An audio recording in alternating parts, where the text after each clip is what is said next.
there are business owners in Highland Heights. There are people that thankfully still work for good businesses in Highland Heights, and they have been harassed for vehicles parked on their own driveway. Mayor Coleman, would you care to respond to?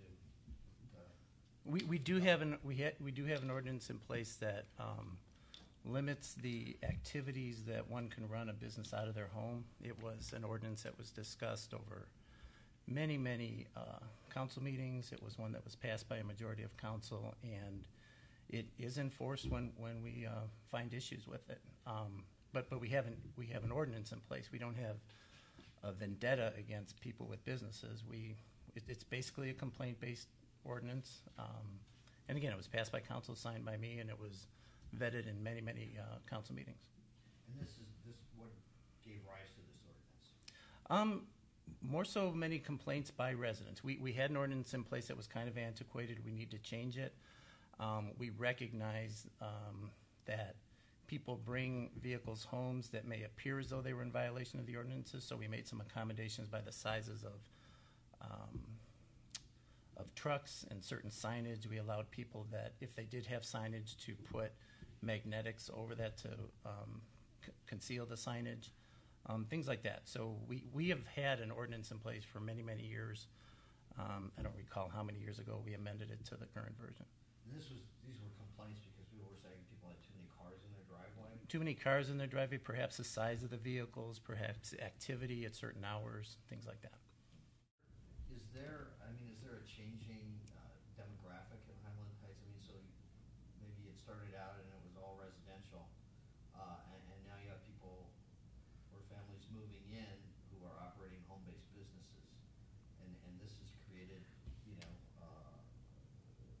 this sort of issue over the ordinance. Is that the question? Yeah, I'm asking you. Not that I'm aware of. It's always been. I mean, how would you characterize it?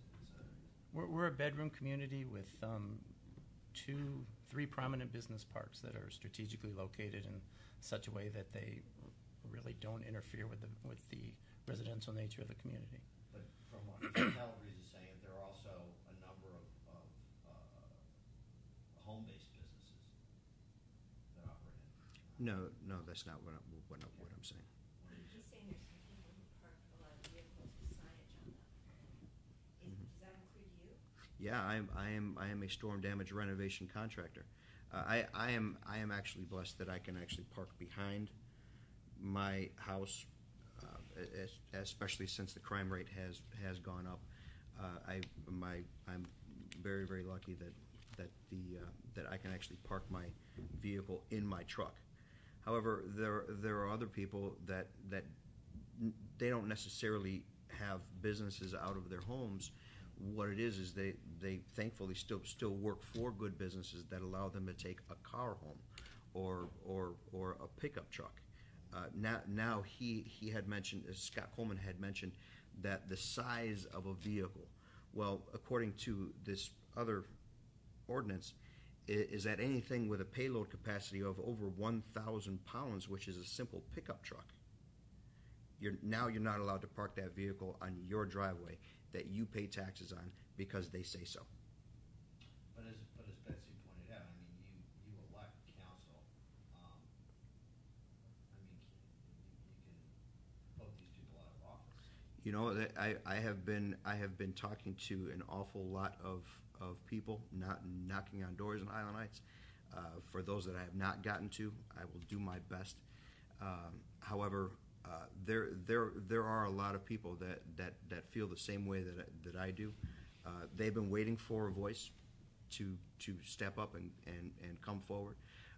What I've also been finding is that the people that especially the ones who are having this issue, they're just, I guess for lack of a better term, they've been beaten down into submission.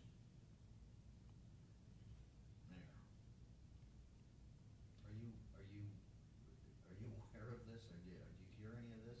We do hear some complaints from people who have home businesses that want to park their vehicles in their yard, and we try and work with them. The ordinance that we had previously was not as liberal as the one is right now. We didn't allow any signage on vehicles, and now we allow, excuse me, them to place magnets that cover up the signage. We have a part-time building inspector that goes and speaks to these people rather than just sending them citations, trying to work out issues with them. If they have the ability to screen their vehicle, they can certainly do that. We can give them suggestions. But the purpose of the ordinance, and you can't make a perfect ordinance on something like this. If you just said, yes, you can park all your commercial vehicles in your driveway, then there will be more people with issues than there are the people who have issues with the current. And they have a right to speak as well, and they have, and that's why the issue's in place. Is Mr. Calabrese correct in saying that the ordinance prohibits normal pickup trucks from parking in driveways? The ordinance does have some criteria for what can and what can't. I'm not sure what a normal pickup would be, and I don't have the ordinance in front of me, so I couldn't speak for 100% fact on it.